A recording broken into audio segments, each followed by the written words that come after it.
Good morning, everybody. Welcome back to Shady Bend Bison. If you're new to the channel or just stumbled across it by accident, I'm Cody, and thank you for watching.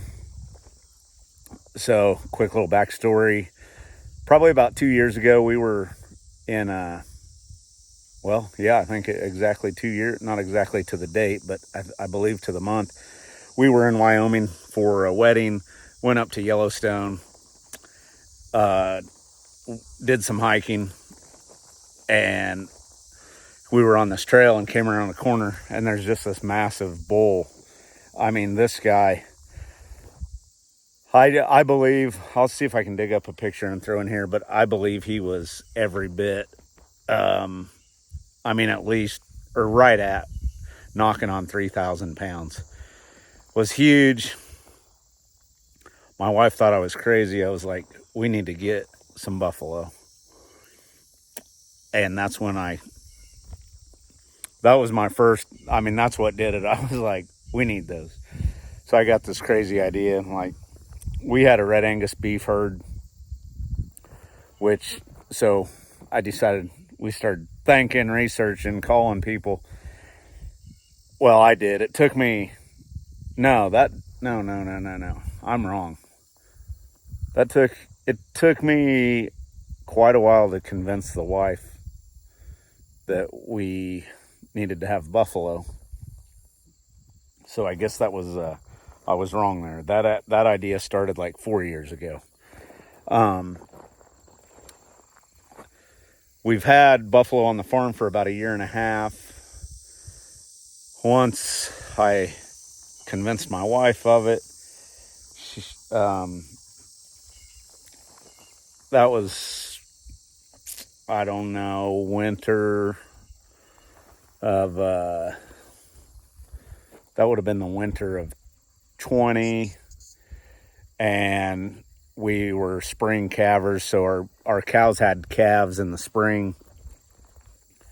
We waited till they all calved out, and then we sold our cows as pairs. That means cow calf, a mom with a calf on her side, is what a pair is, if anybody doesn't know.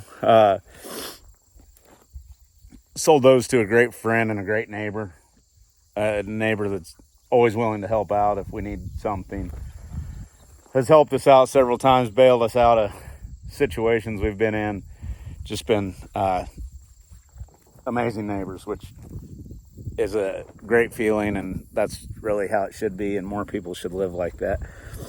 But anyways, so we've had bison on the farm for about 1.5 years, right at 1.5 years, and but I just was going to make a quick video, kind of show you guys what went wrong in the last video as far as the 2,000 pound bull that decided to climb over this gate.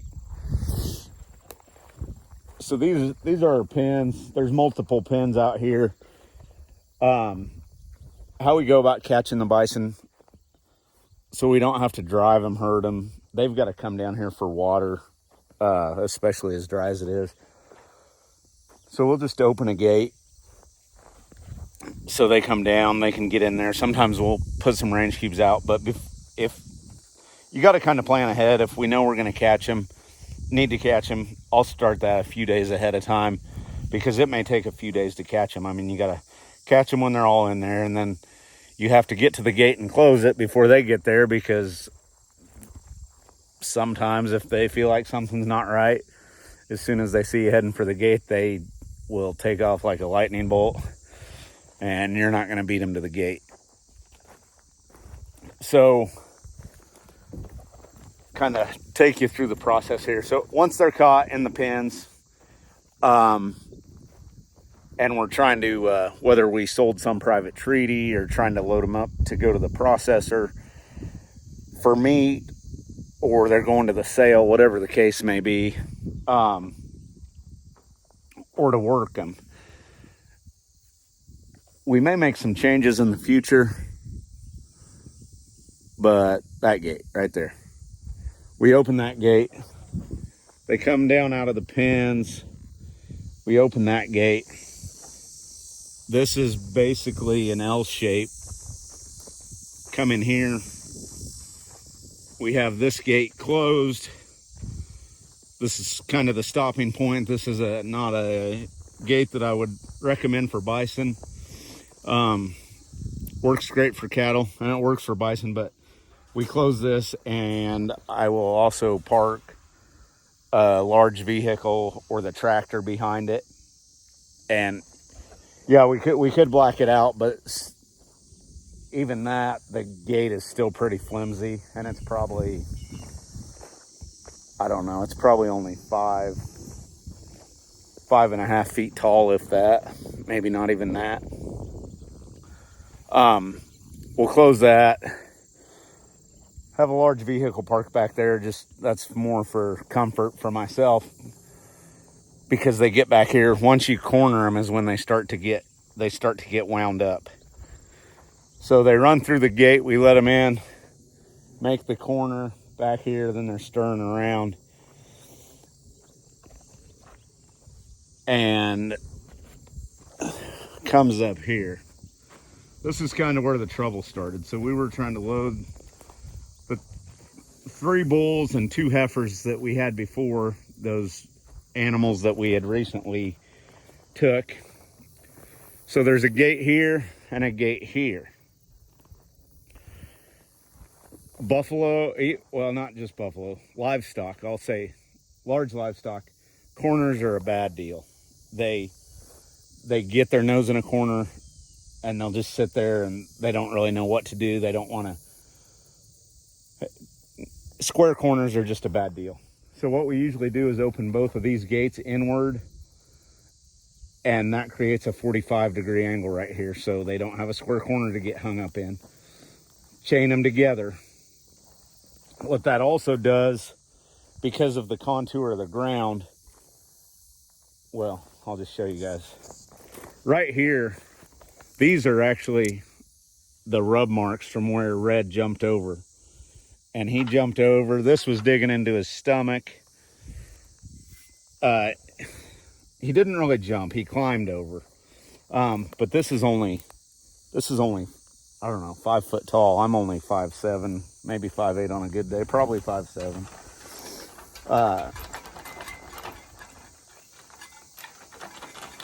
And he had to work at it pretty good, but keep in mind, he's also 2,000 pounds. So with that being said,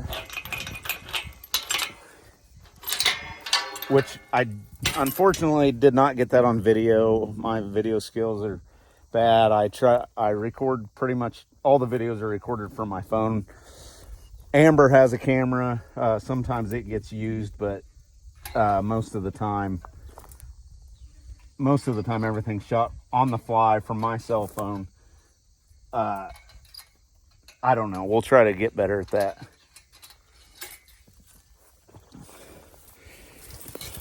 So I don't know what I was thinking, or apparently I was not thinking, but that's what we do every time, is open these 2 gates right here, bring them inward, chain them together, creates a 45 instead of the square corner. But also because of the contour of the ground, when these gates are brought inward like that, now the top of the gate is about as tall as me, which makes a lot of difference. And we'll put a tarp or something on here too. So what went wrong, other than forgetting to open the gates to get rid of the square corner, is we had Red in here. Remember, it's breeding season, it's rut. He was cantankerous anyways. He's spinning around down there. We get him up here. Down there. We get him up here, and I had my pickup backed in here. So I wasn't in here with him on foot. Backed in there. And I would say I'm pretty good at not pushing. I've tried to handle livestock as low stress as possible.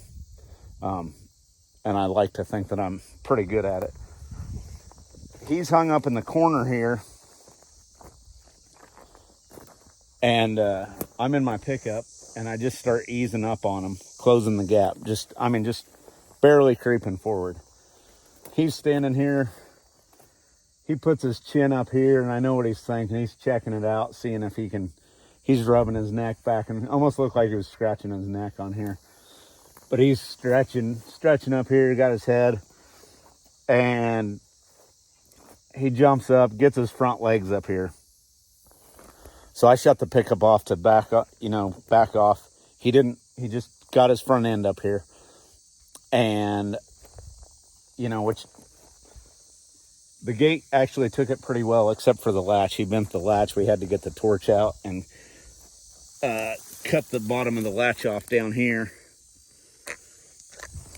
to get the gate open after he got out.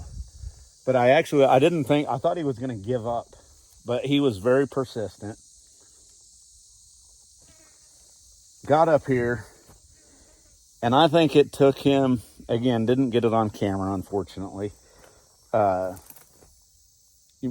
might have heard some foul language if it was on camera anyways. But he got up here, and he gave it about, I bet, 3 or 4 heave hoes. And then finally on the last one, he got his hooves on this. This is 2 3/8 oil field pipe. He got his back hooves on this bottom rung, and just kind of it was enough to plop himself over the gate, landed on his feet, and he walked up there about 90 yards. That was that. That's kind of what went wrong there. So still a pretty impressive.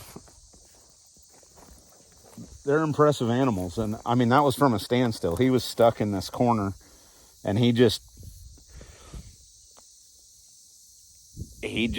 made it look very easy. I mean, like, with very little effort, jumped up and got his front legs up here, and which is kind of what they do. So, I mean, they don't get me wrong, they can jump. I've seen it. I can show you guys something over here that we had one that we thought was kind of a gimpy one that cleared a fence out there. So that was my screw up. That's where things went south a couple weeks ago when we were loading animals, and but it all worked out. We were very patient, and got them back in, got them loaded. It was time consuming. My plan, I was hoping to be on the road about 9 o'clock in the morning. I think it was 4:30 in the afternoon when I left the house. So considerable. And we loaded, I don't know, until he jumped out, it never even dawned on me that I didn't have those gates open to get rid of that square corner. I'm going to back up a little bit. So run them around here. Like I said, there will be a vehicle parked down there. They come in, stir around. This gate's open. And then here, where we want our 45-degree corner instead of a square corner, this is our alleyway. And here's the gate on. Once they're in here, they're done. So not 100% finished with this, but as you can see, this is it's probably overbuilt. This is 5.5-inch oil field pipe, and most of this is upwards of 7 feet tall. So once we get in here, it's kind of like a sigh of relief. And this goes around to our crowd tub. Like I said, we're not all the way done. Crowd tub. We're trying to design some stuff here. one to split off a thing here to load out of, but also a deal to split off to go toward the chute. That's kind of how we catch everything, and it works. It works pretty well, especially when I do everything I'm supposed to do. I will probably build. This is about 10 feet wide, this alleyway, up to the crowd tub. And I haven't decided, either here, probably after the corner. See, this corner's square, but out here is 45. So if they come running down here, they have to turn and get shoved into the crowd tub. That's what same thing down there. You don't want that square corner.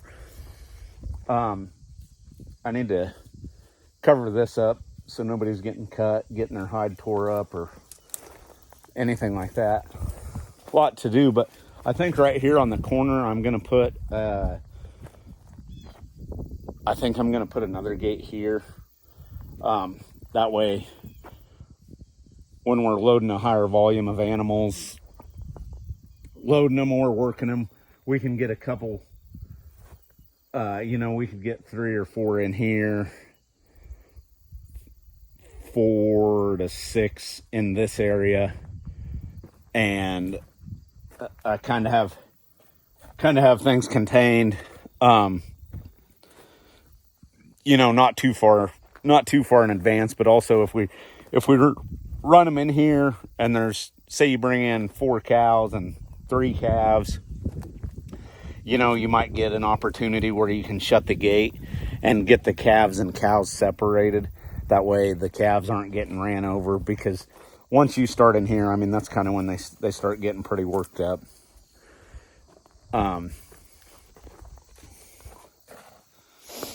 But I think that's about it. I just wanted to show you guys what went wrong, or what I did wrong.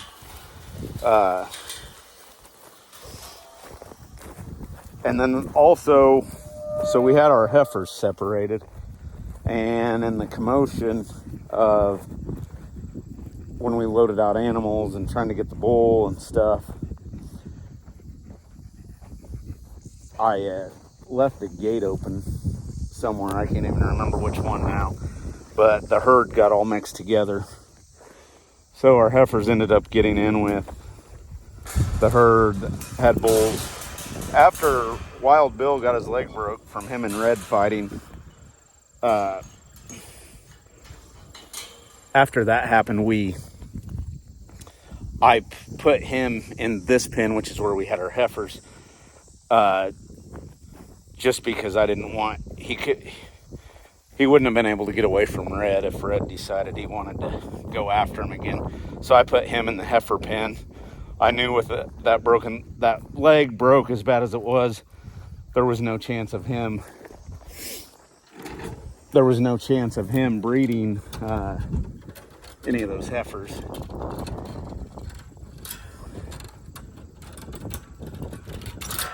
But as far as animals jumping stuff, we were out here one day, and we had an animal that was going to the locker. He couldn't get around very good. He was floundered pretty bad, and I think before we bought him, when we bought the animals, I think the guy had them on quite a bit of grain. And sometimes livestock will do that, horses, cattle. But their back, I don't know, it's from the grain, but I don't know exactly why it happens. But on the buffalo, his back had a bow to it. It's almost like I feel like it causes like almost some sort of arthritis in his back. But instead of his back having a nice flat line down it like you want, it had this bow in it, and then his back hoof, because of that, that kind of caused him to walk more on his heels on his back legs, and his hooves were getting, their hooves will get real long. So we got him separated. He couldn't keep up with the herd, so we decided to take him to the locker or the processor because he couldn't keep up with everybody else. And you know, he wouldn't have, that was just part of it. Anyways, he had to go to the locker, and we actually had named him Gimpy because he couldn't get around very good. Sorry, kind of stumbling on my words there. But we had him in here, got everything kicked out, got it singled down to him. So he was in here by himself, which buffalo don't like to be singled out. Most of you probably know that. They're very herd oriented, more than cattle. We were gonna take him out that gate into the loadout, the alley over there. So we get him down to one, and mind you, we called him Gimpy for a reason, because he didn't get around very good. And he took off once it was just him and all his buddies were out here. He took off, Mr. Gimpy did. And here's some cement feed bunks here. And I understand these feed bunks are out of alignment and there's a pipe missing. We're gonna fix these, because originally I wasn't planning on using them. Now I've decided we're gonna use them. So we need to fix them. Anyways, he took off running from over there.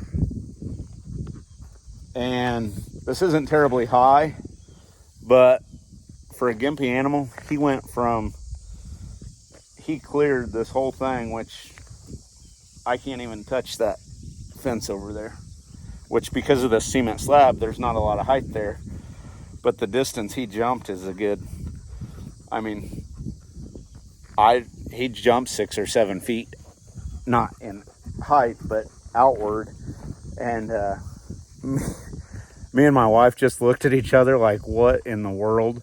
So we thought we had this Gimpy bull that couldn't hardly get around, and all of a sudden he just takes off running and jumps right over this thing to get out there in the pen with his buddies. Our jaws kind of dropped it. We still laugh about it, actually. We were just like, holy crap. That's all I'll bore you with today. Hope somebody enjoys the video. We will be at the Kansas Buffalo Association booth at the Kansas State Fair this weekend.